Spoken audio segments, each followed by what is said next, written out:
Saudi আরবে আমি আমার অফিসে বসে কাজ করছি, একজন ইঞ্জিনিয়ার, কোয়ান্টিটি ইঞ্জিনিয়ার, নাম হচ্ছে লুইস পালাভিলা, ফিলিপিনে বাড়ি। একটা কাপ হাতে করে আমার কাছে আসলেন, কাপে হচ্ছে কফি।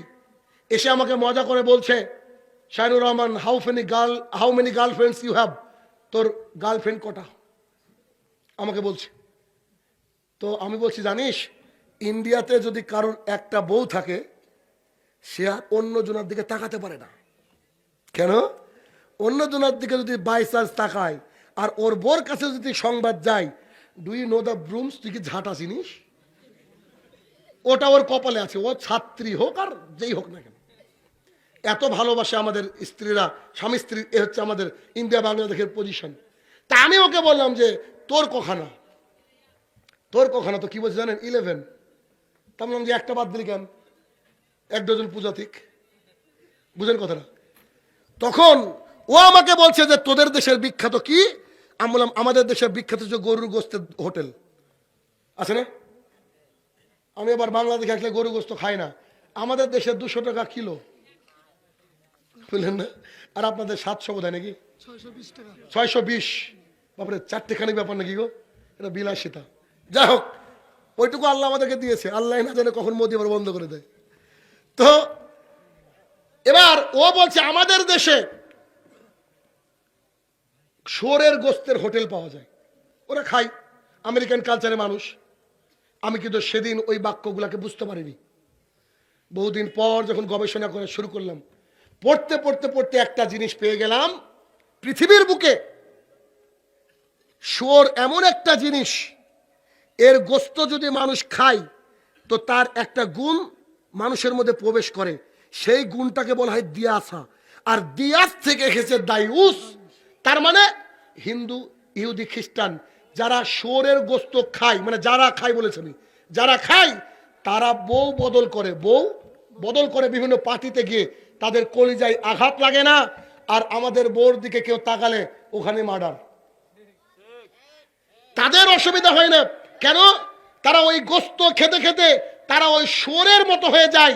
তাহলে হিসাব অনুযায়ী বলা হচ্ছে দিয়াসা খেয়েছে শুয়োরের থেকে, আর যার মধ্যে ওই গুণ রয়েছে সে হচ্ছে দায়ুস। তো দায়ুস সমান সমান হচ্ছে শুয়োর। তার মানে যার বউ পর্দা করে না, চাপায়ের, তার সেই লোকটা হচ্ছে শুয়োর। কষ্ট হচ্ছে? আরে হোক না, হোক, অসুবিধা কি? আপনার লজ্জা নাই? আপনি 5 বছরের ছেলেকে মোটরসাইকেল চালাতে দিবেন? কেউ দিবেন? কেউ দিবেন না। রাসূলুল্লাহ সাল্লাল্লাহু আলাইহি ওয়াসাল্লাম বলছেন, ইয়া মাশশারাশ শাবাব, ও যুবকের দল, মান ইসতাতা মিনকুমুল বাআত ফালিয়াতাজাওয়াজ, তোমার যদি ক্ষমতা থাকে কি করো?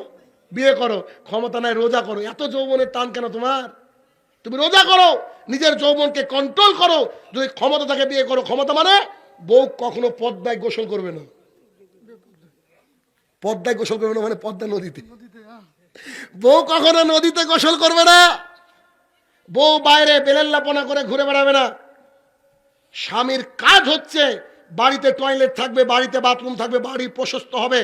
বাড়ির থেকে বাইরে বেরোলে জরুরি ভিত্তিতে তাকে হিজাব জিলবাব পরে বেরোতে হবে। এই নীতিতে, এই গতিতে চলতে হবে। কেন? রাসূলুল্লাহ সাল্লাল্লাহু আলাইহি ওয়াসাল্লাম বলেছেন, গোটা পৃথিবীটা হচ্ছে সম্পদ। সমস্ত সম্পদের মধ্যে অন্যতম সম্পদের নাম হচ্ছে আল-মারাতুস সালেহা, নেককার বিবি। আরে গোটা চাপাই নবাবগঞ্জ বিক্রি করলে আপনার বউর দাম হবে না। আর ওই বউকে আপনি পঞ্চায়েতে ষাঁড়ের মতো ছেড়ে দিয়েছেন, নির্লজ্জ বেহায়া আপনি। পঞ্চায়েতে ষাঁড় বুঝেন কিনা? ওটাকে আমরা কি বলে জানেন তো? আমাদের দেশে হিন্দু ভাইরা কি করে, একটা ষাঁড় ছেড়ে দেয়, মানে ভগবানের নামে, গরু গরু গরু, হ্যাঁ, ওই গরু ছেড়ে দেয়, বিভিন্ন ফলের দোকানে খেয়ে খেয়ে বেড়ায়। ওর যেমন মালিক নাই, তো আপনি তো আপনার বউর মালিক, তো আপনার বউকে ওই ষাঁড়ের মতো ছেড়ে দিয়েছেন কেন? লজ্জা নাই আপনার? মোহরানা আপনি দেন, ধাক্কা মারবে লোকে কেন? এটা হয় কিভাবে? অতএব রাসূলুল্লাহ সাল্লাল্লাহু আলাইহি ওয়াসাল্লাম কি বললেন? ওয়াকসুরু জেনা, চারিদিকে জেনা বেড়ে যাবে। 4 নম্বরে বললেন ওয়াকসারা সারবুল খামরে, নেশাদার দ্রব্য পান করা বেড়ে যাবে। আব্দুল্লাহ ইবনে মাসউদ রাদিয়াল্লাহু তাআলা আনহু বলেন, রাসূলুল্লাহ সাল্লাল্লাহু আলাইহি ওয়াসাল্লাম বলেছেন, মানুষ এক সময় এমন আসবে নেশাদার দ্রব্য পান করবে, নাম দিবে ভিন্ন। এখন এসেছে মানুষ কি করে? নাম দেয় ভিন্ন। এখন প্রশ্ন হলো, পৃথিবীর সবচেয়ে সেরা ফতোয়া পান বিড়ি জর্দা গুল সিগারেট হচ্ছে মাকরু। হাদিস কোথাকার? Made in China. এই হাদিস কে বানিয়েছে? নিশ্চয়ই দেশের সরকার বানায়নি। এই হাদিস বানিয়েছে হচ্ছে হুজুর। কোন হুজুর? হুজুর খায় যে হুজুর খায় সেই বানিয়েছে মাকরু। মাকরু মানে কি? খারাপ, অপছন্দনীয়। তো আপনি আপনার বাবার অপছন্দনীয় কাজ করবেন? মোহাম্মদ সাল্লাল্লাহু আলাইহি ওয়াসাল্লাম অপছন্দনীয় কাজ করে জান্নাতে যাওয়া যাবে? আমি অবাক হয়ে যাই, একেবারে স্পষ্ট হাদিস, অথচ তারপরে নেশাকে দুই ভাগে ভাগ করলো কি করে? সেটা কি? একটু শুনেন।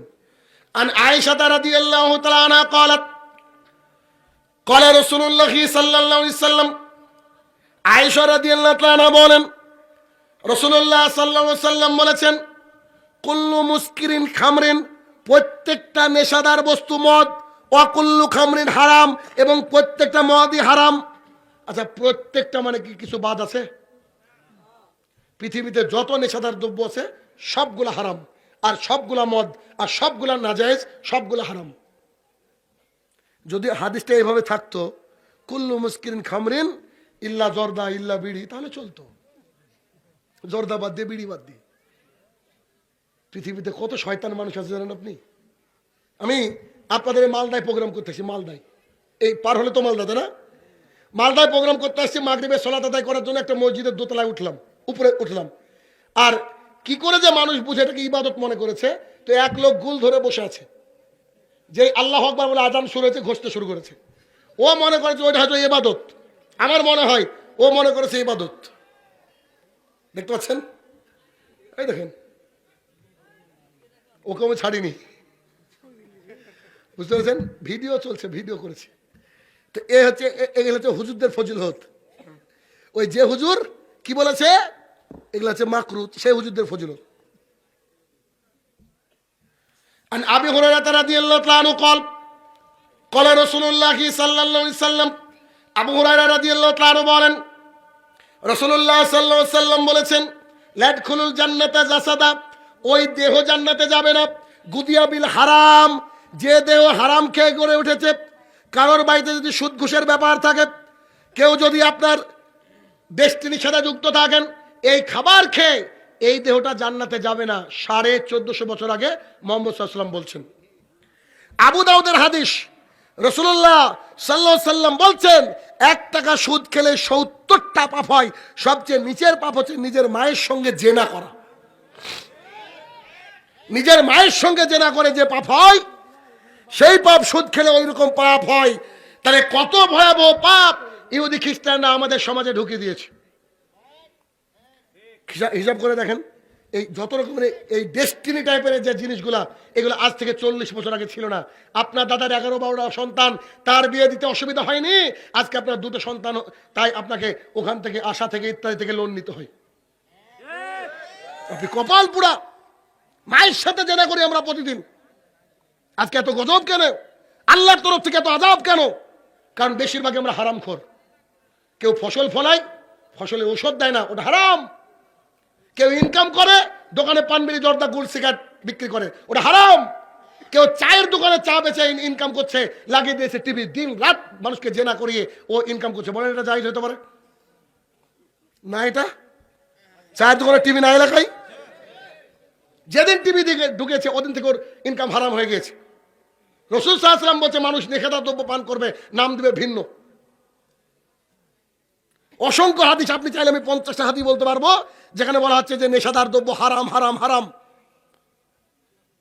তাই তো কালকে বোধহয় বলছিলাম, এক ঠাকুর দুর্গাপুজোর প্যান্ডেলে ওই বেলপাতা চুবাচ্ছে আর এভাবে মারছে আর মন্ত্র পাঠ করছে। আসলে ঠাকুর তো মন্ত্র পাঠ করছে, কি বলছে? বলছে ওং অজ্ঞান হে তুকরে তো মোহাম্মদ আন্দাকার আসম। এটা একটা মন্ত্র, এটা ওরা পড়ে না, এই মন্ত্রটা পড়বে না, কারণ আছে। শ্রীমদ্ ভাগবত মহাপুরাণ 1ম খণ্ড 313 নম্বর পৃষ্ঠা, এখানে লেখা রয়েছে, এমন একটা জামানা আসবে যে জামানাটা অন্ধকারময় জামানা, ওই জামানায় তোমরা যদি পরিত্রাণ পেতে চাও তাহলে মোহাম্মদ, আমরা বলি সাল্লাল্লাহু আলাইহি সাল্লামকে অনুসরণ করো। এভাবেই লেখা আছে। এ বই তারা লুকিয়ে ফেলেছে। এবার আর জাতির সামনে আসে না। তো ঠাকুর সাহেব কি বলছে, উনি বলছেন অন্ধকার মা পাবি শান্তি অসম্মতি উপাস্তে একম মাম দিউতা নাস্তে নাস্তে নেই নিকিঞ্চন। ঠাকুর মশাই বলছিলাম এই যে মন্ত্রটা পাঠ করলেন, আমি তো হিন্দু ধর্ম নিয়ে একটু পড়াশোনা করি, একটু আমাকে মন্ত্রটা মানে বলবেন কি? ঠাকুর মশাই বলছে কেন কেন? তো না একটু বললে খুশি হতাম, আমি বিভিন্ন ধর্ম পড়াশোনা করি। তো বলছে যে এটা আপনার জেনে লাভ নেই। আমরা আপনি কি পারবেন কি পারবেন না সেটা কোন, যদি না পারেন তো বলেন আমাকে, তাহলে আমাকে বই দেখতে হবে। তো বলছে না আমার ঠিকঠাক মনে নেই, আসলে পারবে না, ঠিকঠাক মনে নেই। তা বলছে আমি বলছি শোনেন মানেটা। এবার ও বড় বড় চোখ করছে, আরে আপনি বলুন জি জি বলেন। আমি বলছি একবার কাটা কাটা মানে বলছি। এখানে বলা হচ্ছে, মানে শুনলে হাসবেন যদিও, মানে এত সুন্দর মানেটা মানুষ স্পষ্ট মানে থাকার পরে কি করে বিভ্রান্তির শিকার হয় বুঝতে পারি না।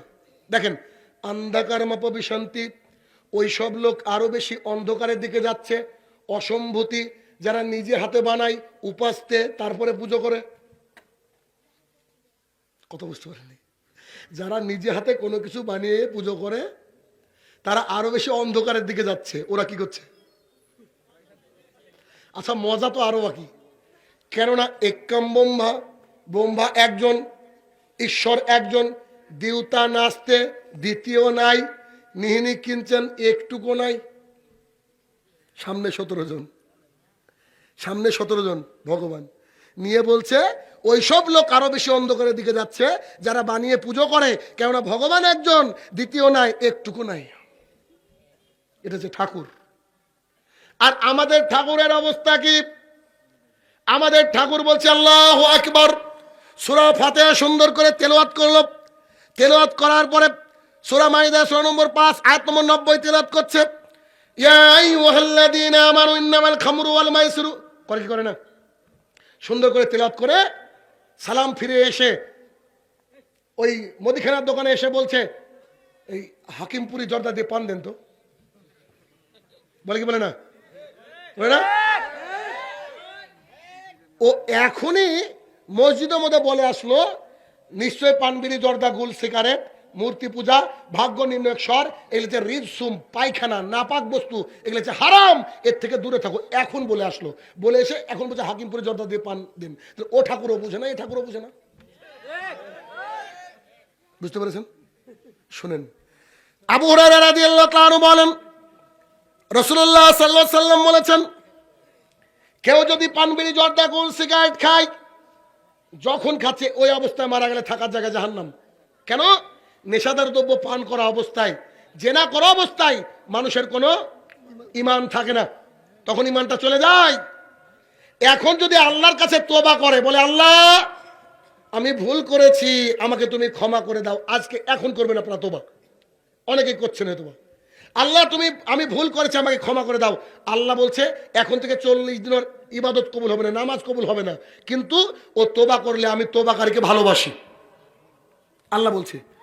শাহিনুর রহমান চলে গিয়েছে, কিছুদিন পর ব্যাটারিতে চার্জ শেষ, আবার চায়ের দোকানে একটা বন্ধু নিয়েছে একটা গোল্ডিফ, আবার এক টান মেরেছে, আবার আমার বক্তৃতার কথা মনে পড়েছে, এখন মারা গেলে জাহান্নাম, এখন থেকে 40 দিন নামাজ হবে না। আল্লাহকে বলছে আল্লাহ ভুল করে ফেলেছি, ক্ষমা করে দাও। আল্লাহ তো ক্ষমা করার জন্য প্রস্তুত। আল্লাহ বলছে যা তোকে ক্ষমা করে দিলাম। কিছুদিন পর আবার চার্জ শেষ, আবার টান মেরেছে, ও আবার জর্দা খেয়েছে, আবার খৈনি খেয়েছে, এখন বললে জাহান্নাম, এখন থেকে 40 দিন নামাজ কবুল হবে না, ইবাদত এর জন্য আল্লাহকে বলছে আল্লাহ তুমি ক্ষমা করো, আল্লাহ কবুল করে নিয়েছে। 4 নম্বর বার বলছে আবার টান মেরেছে। রাসূলুল্লাহ সাল্লাল্লাহু আলাইহি ওয়াসাল্লাম বলেন আল্লাহ সুবহানাহু ওয়া তাআলা এই যে বারবার করলো, এই ব্যক্তির জন্য একটা ওয়েলকাম ড্রিঙ্ক প্রস্তুত রেখেছে। ওয়েলকাম ড্রিঙ্ক বুঝেন কিনা? খুব গরমের সময় আপনার বাড়িতে যদি কখন আত্মীয় আসে তো আপনারা একটা কি দেন, জুস দেন না, জুস ঠান্ডা দেন, অথবা 1 গ্লাস ঠান্ডা পানির সাথে লেবু আর চিনি মিশিয়ে দেন, গুড় মিশিয়ে দেন কিনা? অত দূর থেকে লোকটা আসলো, এইটা ঠিক না? এটাকে বলা হয় ওয়েলকাম ড্রিঙ্ক ইংরেজিতে। তো আল্লাহ তাআলা যারা পানবিড়ি জর্দা গুলখোর তাদের জন্য ওয়েলকাম ড্রিঙ্ক প্রস্তুত করে রেখেছে। নামটা শুনে রাখেন, উপাদানগুলো শুনে রাখেন, ওদিকে কি কাজে লাগবে কিয়ামতের মাঠে।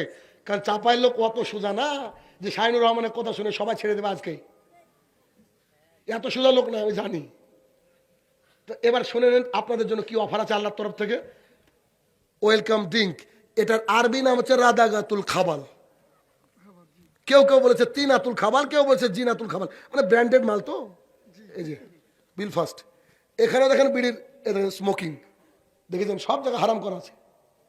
তারপরে শিক্ষিত মানুষরা পড়তে পারে না, তো পড়তে পারে নাকি? টোবাকো কজেস ক্যান্সার, খা মরবি লেখা আছে, তারপরে খায় আর পড়ে এভাবে, বলেন ও শিক্ষিত, বুঝতে পারি না। তো এই রাদাগাতুল খাবাল কি দিয়ে তৈরি, এবার একটু আপনাকে বুঝাই। চাঁপাইনবাবগঞ্জের মানুষ এটাকে বুঝে কিনা, মানুষের বগলের তলে সাইডে বড় বড় ফোড়া হয়, কি বলেন ওটাকে? কি বলে? না না, বড় সাইজের হয়, ফোড়া ফোড়া ফোড়া বাঙ্গি বা ফোড়া, মানে অনেক বড়, কিন্তু এরকম সাইজের হয়েছে, একদম পেকে টস টস টস টস করছে। ডাক্তারের কাছে গিয়েছেন, যন্ত্রণায় টিকতে পারছে না, অ্যান্টিবায়োটিক লাগবে। ডাক্তার বলছে কবে হলো, কিভাবে হলো, এই করতে করতে সুচটা ঢুকে দিয়ে এই চাপ মেরে দিয়েছে। আর বাপরে মানে করে আপনি চিৎকার করছেন, আর ভেতর থেকে যে দুধে আলতা কালারের টেস্টি খাবারটা বেরিয়ে আসলো, এর নাম হচ্ছে বাংলায় বলায় পুজ। এই রক্ত আর পুজ, ওই জন্য বলেছে দুধে আলতা কালার, বুঝতে হবে তো। দুধে আলতা কালারের যে পুজটা বেরিয়ে আসলো, আর জাহান্নামীদের ঘাম, জাহান্নামীদের রক্ত, এগুলা সব মিলিয়ে যে ড্রিঙ্কটাকে তৈরি করা হবে, ওই ড্রিঙ্কটার নাম হচ্ছে রাদাগাতুল খাবাল। কে কে খাবেন হাত তুলেন? হাত তো তুললেন না, আপনারা খাবেন আমি জানি তো, অত সুদা ছেড়ে দেওয়া। শোনেন, এটা বড় বিষয় না, বড় বিষয় হচ্ছে মুসলিম শরীফের হাদিস। রাসূলুল্লাহ সাল্লাল্লাহু আলাইহি সাল্লাম বলেছেন, ইন্নাল্লাহা তাইয়্যিবুন লা ইয়াকবালু ইল্লা তাইয়্যিবা, আল্লাহ পবিত্র, পবিত্র জিনিস আল্লাহ গ্রহণ করেন না। আপনার ইবাদতটা কবুল হবে না। এই শীতের রাত্রিতে উঠে কত কষ্ট করে ফজরের সালাত আদায় করছেন, এটা হবে না। সকালবেলায় উঠে লাইটার খুঁজে লাভ নেই। ও টুনির মা, লাইটারটা যে বালিশের তলে ছিল, কই গেল? মেশওয়াক খুঁজবেন, মেশওয়াক, লাইটার খুঁজেন মানে। রাসূল সাল্লাল্লাহু আলাইহি ওয়াসাল্লাম বলছে, খবরদার কাঁচা পেঁয়াজ রসুন খেয়ে মসজিদে যেও না। আরে রসুন পেঁয়াজ তো দূরের কথা, ও পকেটে বিড়ি ঢুকি নিয়ে চলে গিয়েছে, রুকুতে গিয়েছে, পকেট থেকে বিড়ি পড়ে গেছে, সাথে বিড়ি, রুকু চর পড়ে আসেন, এরকম দৃশ্য। ইন্না লিল্লাহ। দেখেন এই হারামখোররা, তারপরে এটা ছাড়বে না। এবার শেষ দলিল না, আমি জানি, আমি যত বক্তৃতা দিলাম, কালকে সকালবেলায় উঠে মিনি সংসদ ভবনে যাবেন। মিনি সংসদ ভবন মানে আমি রেখেছি চায়ের দোকানের নাম হচ্ছে মিনি সংসদ ভবন। চায়ের দোকানে সব আলোচনা হয়ে যাবে, সব পণ্ডিতরা বসে ওখানে। ওরে বাপরে বাপরে, আপনারা দেখেন প্রধানমন্ত্রী অত পণ্ডিত নয়, এত পণ্ডিত বসে ওখানে, তাদের সাথে তর্কে কেউ পারবে না। স্পিকার কাকে বলে, ওরা ডবল। গিয়ে বলবে যে শাহিনুর রহমান তো বললো সিগারেট খাওয়া হারাম, পর্দা করতে হবে, ফজরের সালাত আদায় না করলে মুসলমান থাকে না।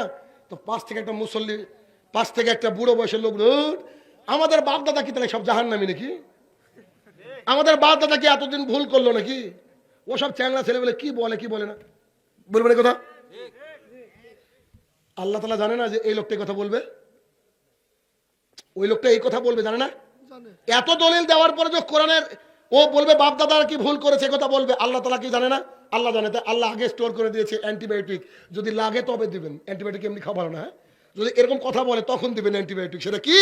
সূরা বাকারা সূরা নম্বর 2 আয়াত নম্বর 170, সূরা মাইদা সূরা নম্বর 5 আয়াত নম্বর 104, সূরা আরাব সূরা নম্বর 7 আয়াত নম্বর 70, সূরা লুকমান সূরা নম্বর 21 আয়াত নম্বর 31, মানে সূরা লুকমান সূরা নম্বর 31 আয়াত নম্বর 21, সূরা আম্বিয়া সূরা নম্বর 21 আয়াত নম্বর 31। এতগুলা জায়গায় আল্লাহ তাআলা বলছে তাদের কাছে যদি সত্য ধর্ম পৌঁছে দাও, দিন পৌঁছে দাও, তারা বলবে বাপ দাদা কি কম বুঝতো নাকি? আল্লাহ বলছে বাপ দাদা হয়তো কিছু বুঝতোই না। আমি বলছি না, কে বলছে? আল্লাহ তাআলা বলছে হয়তো বাপ দাদা বুঝতোই না। এইসব লোকের বাপ দাদার অ্যান্টিবায়োটিক আর চলবে না। আপনি এই অ্যান্টিবায়োটিকটা দিবেন, যে খুলেন কোরআন, আপনি খুলেন যে কোনো একটা আয়াত আপনি দেখেন, ওই আয়াতে এটা লেখা রয়েছে, আল্লাহ সুবহানাহু ওয়া তাআলা বলছেন, অতএব চলবে না। কিন্তু তারপরে এত দলিল পাওয়ার পরে কিছু মানুষ খাবে। এবার তাদের উদ্দেশ্যে বলি, মসজিদে যখন এই জালসা করলেন, তার আগে জেনারেল মিটিং হয় কি হয় না? হয়। তো জেনারেল মিটিংয়ে গ্রামের লোককে ডাকা হয়। তো কিছু লোককে এমন ডাকা হয় যারা হচ্ছে শুকুর আলী, ইদু মিয়া, রমজান আলী, বুঝতে পারেননি? জুমাতে নামাজ আদায় করে শুকুর আলী, ঈদুমিয়া মানে ঈদের নাম, রমজান মানে বুঝতে পারছেন রমজান মাসে এদেরকে ডাকা হয়েছে, বা এমন লোকে ডাকা হয়েছে জীবনে নামাজে আসে না, তার টাকা পয়সা আছে ডেকেছেন। এবার ও মসজিদে, যে মসজিদে নামাজ পড়লাম ওই মসজিদে বসে মিটিং চলছে, মিটিং। এখন ওই মসজিদে যদি আপনি তাকে একটা সিগারেট বের করে দেন, খাবে ও? যদি বলেন গোটা চাপায় নবাবগঞ্জের পকেটে ঢুকে দেবো কিনে, তাও খাবে? কোনো মুসলমানের, ও তো মুসলমানই না, আপনাদের ভাষায় মুসলমান, কোনো মুসলমানের বাচ্চা কি মসজিদে সিগারেট খেতে পারবে? মসজিদে বিরিয়ানি খাওয়া জায়েজ কি জায়েজ না? হালাল জিনিস খাওয়া জায়েজ, তাহলে ও কি এমন খেলো যে ওটা জায়েজ না, ওখানে খেলো না, তার মানে নিশ্চয়ই হারাম। কিন্তু ওই লোকই আবার বলছে এটা সেটা আমার ক্লিয়ারই হয় না, বুঝতে পারেননি? খাচ্ছে কোথায়? শয়তানের ঘর। দোয়া পড়ে ঢুকেন না, শয়তানের ঘরে বসে খাচ্ছে। পৃথিবীতে কোনো জীব পাবেন না যে জীব একসাথে খায় আর পায়খানা করে, এই মালগুলা ছাড়া। বেশিরভাগ লোকই খায়, ঠিকের আওয়াজ দেয় নাকি?